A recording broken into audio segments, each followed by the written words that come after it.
Selamat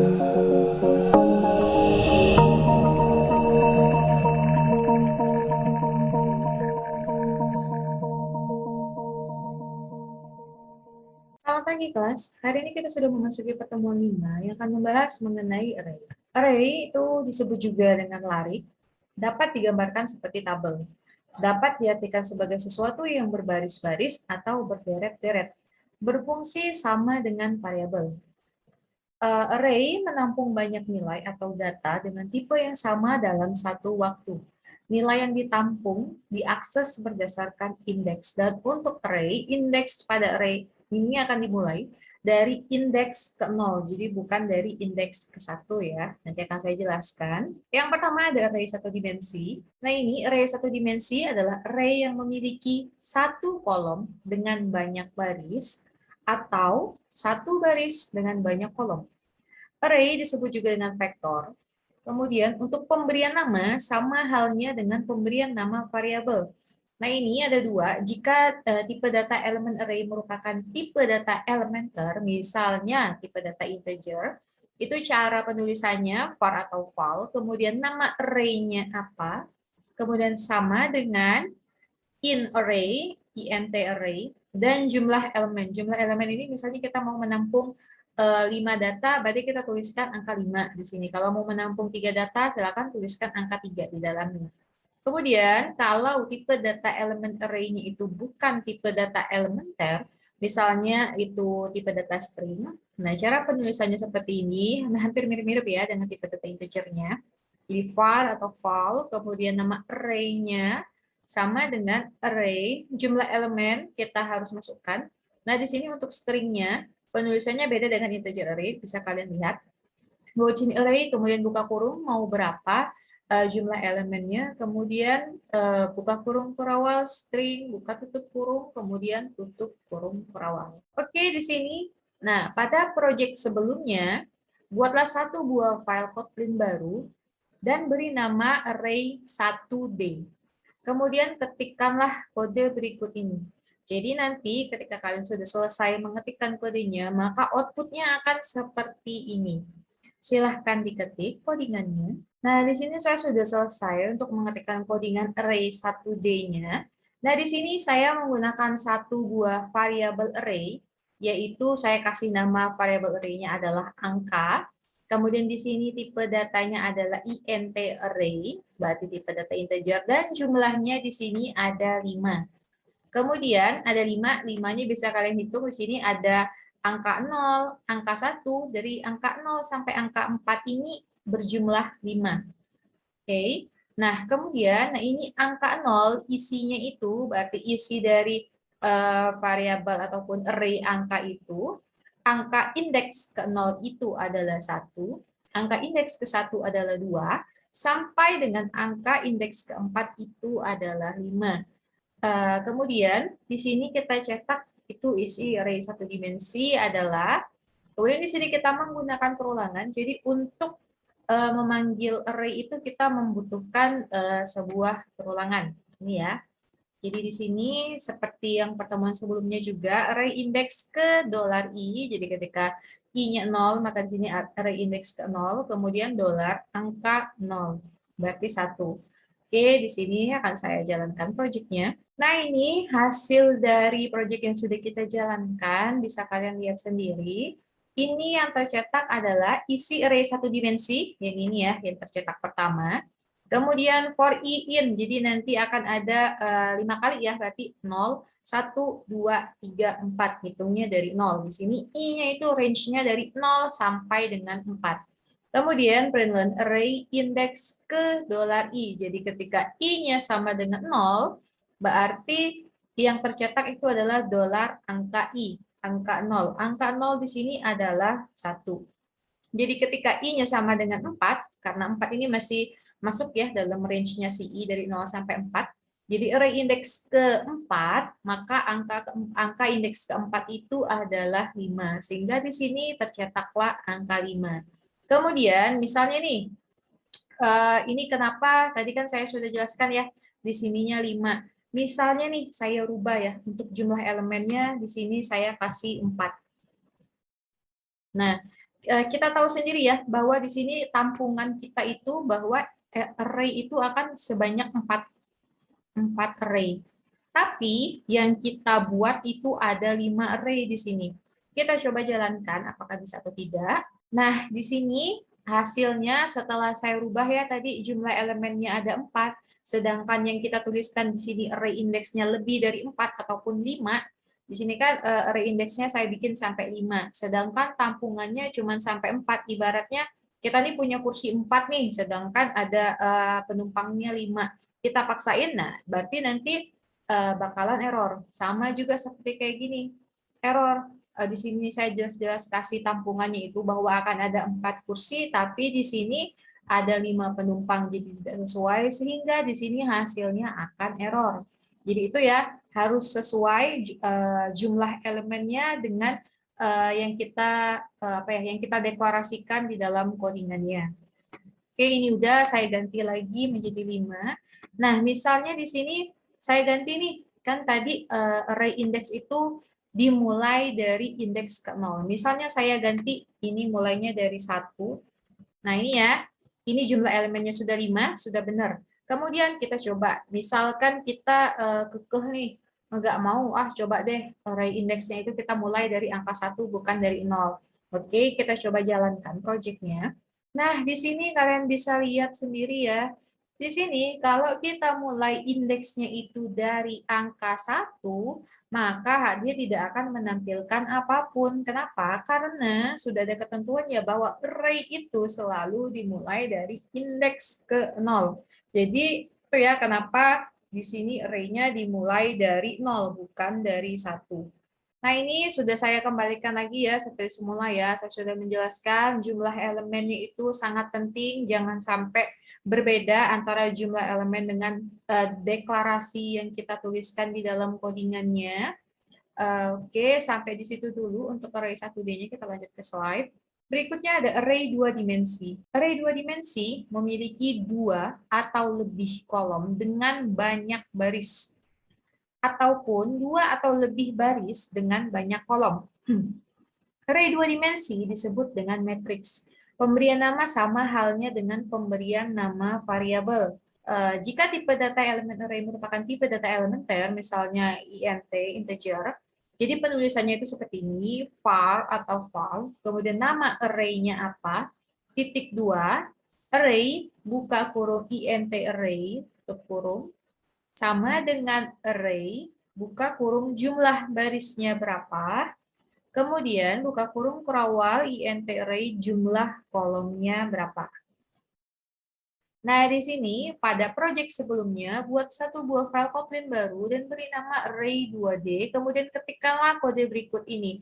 Nanti outputnya akan seperti ini ya. Tuh, akan seperti ini. Baik, silakan diketikkan codingannya.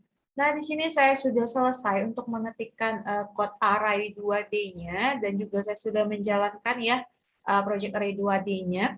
Nah, di sini saya punya satu variabel yaitu saya kasih nama Bill, ya, nama array-nya itu adalah Bill. Kemudian penulisannya ataupun sintaknya itu sama seperti yang saya tulis saya tadi, bahwa ini adalah jumlah barisnya dan yang berikutnya itu adalah jumlah kolomnya. Nah, di sini bacanya itu seperti ini ya, berarti bilangan baris ke-0, kolom ke-0 itu adalah 1. Kemudian isi dari baris 0 kolom ke-1 itu adalah 2.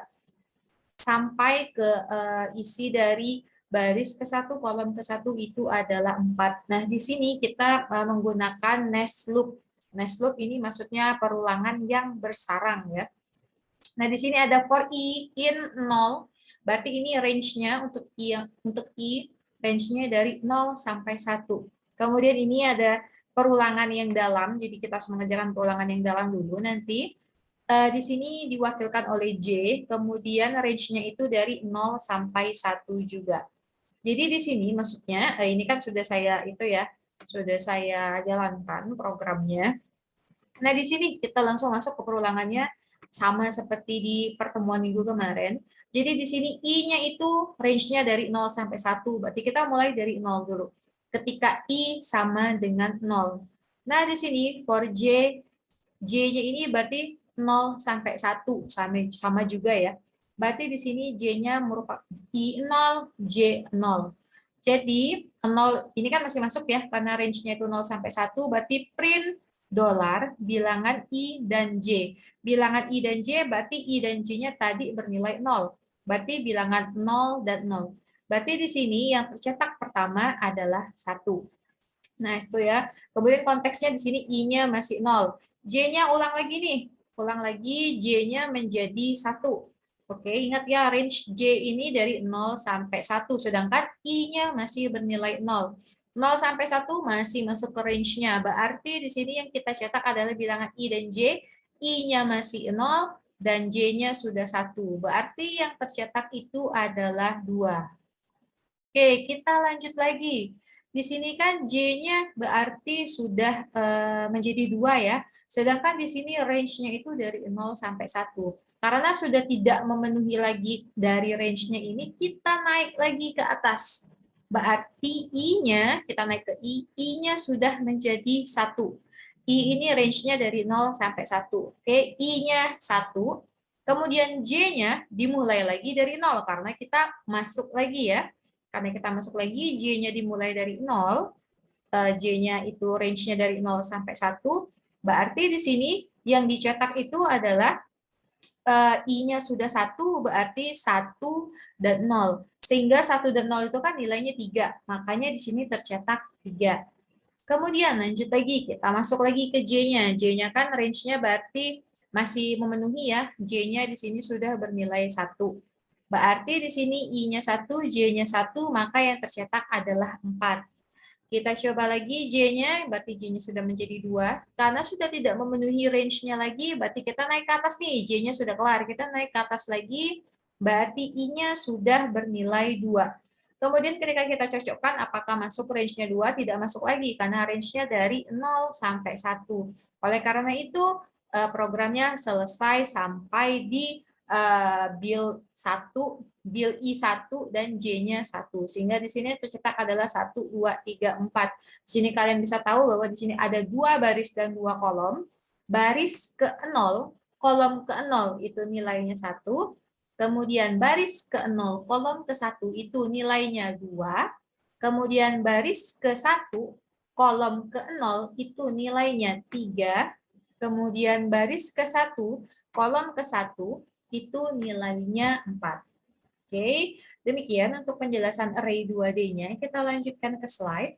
Nah, ini lanjut lagi. Pada proyek sebelumnya, buatlah satu buah file Kotlin baru dan beri nama array nama. Ketikkanlah kode berikut ini. Nanti ketika dijalankan, output-nya seperti ini. Silakan diketikkan codingannya. Nah, di sini saya sudah selesai untuk memberikan codingan array namanya. Nah, di sini saya menggunakan dua buah variabel ya, yaitu variabel NMMHS dan variabel umur. Untuk variabel NMMHS-nya saya menggunakan tipe data string, dan untuk variabel umur saya menggunakan tipe data integer. Untuk nama mahasiswa dan umur, jumlah elemennya itu masing-masing 3. Oke. Nah, di sini for di sini ada perulangan ya, perulangan untuk menampung indeks array-nya. Jadi di sini I in 0 sampai 2, berarti di sini 0, 1, 2 ada 3 data yang bakal ditampung. Kemudian di dalam perulangan itu yang kita ulangin di sini adalah array-nya ya. Kalau kemarin kan kita ngulangin variabelnya, nah sekarang kita ngulangin array-nya. Jadi di sini yang tercetak pertama itu adalah print input nama mahasiswa ke I plus 1. Jadi ketika I-nya sama dengan 0, berarti di sini input nama mahasiswa ke 1. Ketika I-nya sama dengan 1, berarti di sini input nama mahasiswa ke 2. Seperti itu ya. Nah, di sini saya menggunakan input data ya. Untuk input data integer, jangan lupa untuk menambahkan titik to in buka tutup kurungnya. Nah, di sini ada dua perulangan. Perulangan yang pertama untuk menampung nilai yang akan dimasukkan oleh si usernya. Sedangkan perulangan yang kedua ini untuk memanggil variabel array sesuai dengan indeksnya. Jadi di sini array itu kan dia bisa menampung banyak sekali data. Seperti ini, nama mahasiswa. Dia bisa menampung 3 data sekaligus, karena di sini 3. Kalaupun di sini kita bikin 100, berarti hanya dengan satu variabel array, dia bisa menyimpan sebanyak 100 data. Itu ya. Sehingga oleh karena itu, ketika kita ingin memanggil data tersebut, kan nanti kan tersimpan nih array indeks ke 0, 1, 2, 3 sampai dengan array indeks ke 100, misalnya kita kasih tampungannya dia 100. Makanya untuk memanggil array tersebut kita harus menambahkan perulangan lagi. Nah, di sini perulangannya pastinya dia sama ya, karena ini kan tampungannya dari 0 sampai 2 nih untuk menampung indeksnya. Berarti di sininya juga sama, kita bikin setelannya 0 sampai 2 juga. Karena di sini kita ingin memanggil array namanya, array nama mahasiswa, tuliskan array nama mahasiswa di sini. Sehingga nanti ketika kita ingin mencetak mahasiswa terbaik tahun 2021 adalah $NMMHS2. Nah, di sini untuk pemanggilannya kita tidak bisa langsung, kita harus langsung mendefinisikan mau array yang keberapa. Tidak boleh pakai i, karena itu pasti error ya. Nah, jadi di sini kita kilas balik ya di tugas kita yang kemarin. Nah, di sini tugas kita yang kemarin itu kan hanya sekedar perulangan ya, ada input nama dan input NIM. Nah, di sini kalau saya misalnya mau memanggil nama yang pertama, dari sini saya tulis nama terbaik adalah dolar. Misalnya saya mau manggil nih dolar nama. Nah, ini saya tidak pakai i saja nih karena saya cuma pakai dolar nama aja ya, sesuai dengan di sini apa yang kita buat kan variabel nama. Jadi kita memanggilnya juga nama. Nah, ini ketika saya tuliskan nama terbaik adalah dolar nama, dia nggak mau sama sekali. Itu ya. Jadi kenapa kita harus menggunakan array? Karena array inilah yang bisa menampung banyak data hanya dalam satu variabel saja. Sehingga kalau kita mau memunculkan nama dari perulangan ini yang sudah kita input, kita harus menggunakan yang namanya array, tipe data array. Oke, nah di sini saya tulisnya, karena di sini kan sama, biasanya sama ya. Kalau indeksnya itu dimulai dari 0 sampai 2, berarti nanti ketika ingin memanggil indeksnya lagi, itu panggil lagi dengan 0 sampai 2. Misalnya di sini, Prinland mahasiswa terbaik tahun 2021 adalah $NMMHS2. Oke, kita coba jalankan projectnya. Nah, di sini input nama mahasiswa ke satu, saya tuliskan namanya Andi Lau. Umurnya bebas ya. Kemudian nama mahasiswa yang kedua saya tulis Jackie Chan. Umurnya 20. Kemudian nama mahasiswa yang ketiga saya inputkan Jet Li, umurnya 19. Nah, jadi ketika saya enter, itu mahasiswa terbaik tahun 2021 adalah Jet Li. Nah, seperti kalian lihat di sini, yang saya mau panggil, yang mau saya pakai lagi itu kan si nama mahasiswanya nih, yang mau saya panggil. Berarti saya harus memasukkan nama mahasiswanya ini ke dalam perulangan. Supaya nanti ketika indeksnya ini, indeks array-nya itu dipanggil, dia masih bisa digunakan. Misalnya, kalau ini saya anggap sebagai komen saja ya. Nah ini, saya matiin nih komennya. Kenapa nggak langsung saja kan ya? Maksudnya dituliskan. Ini kalau saya langsung saja seperti ini, dia nggak bakal bisa manggil kayak gitu ya. Jadi ini saya matikan komennya. Kita harus menggunakan perulangan untuk memanggil indeks array-nya. Nah di sini jadi saya stylenya di sini mahasiswa terbaik tahun 2001 adalah $NMMHS2. Berarti karena di sini kan perhitungannya kalau array itu kan dimulai dari 0. Berarti ini yang ke 0, ini yang ke 1, ini yang kedua kalau array-nya. Sehingga mahasiswa terbaik tahun 2021 itu adalah Jet Li. Nah itu ya. Nah ini untuk memanggil indeks nama mahasiswanya saja. Kalau misalkan kita mau, oh ya tambahin lagi umurnya. Misalnya umur yang termuda itu siapa ya? Berarti di sini kita tambahkan umur I. Oke, ini sudah umur I. Kemudian kita tambahkan lagi di sini untuk cetaknya itu adalah mahasiswa termuda. Adalah misalnya nih, misalnya ya, mahasiswa termuda adalah kemudian buka kurung, umur. Misalnya kita anggap itu adalah indeks yang ke-1. Misalnya, nah ini kita coba jalankan. Nah ini saya tulisnya pertama mahasiswanya itu A ya. A, kemudian umurnya 1, kemudian B, umurnya 2, kemudian C, umurnya 3. Sehingga mahasiswa terbaik tahun 2001 adalah indeks yang kedua itu berarti si C ya, karena ngitungnya dari 0, 1, 2. Kemudian mahasiswa termuda adalah umur indeks ke-1. Ke-1 berarti 01, ini adalah yang kedua. Nah, ini ya.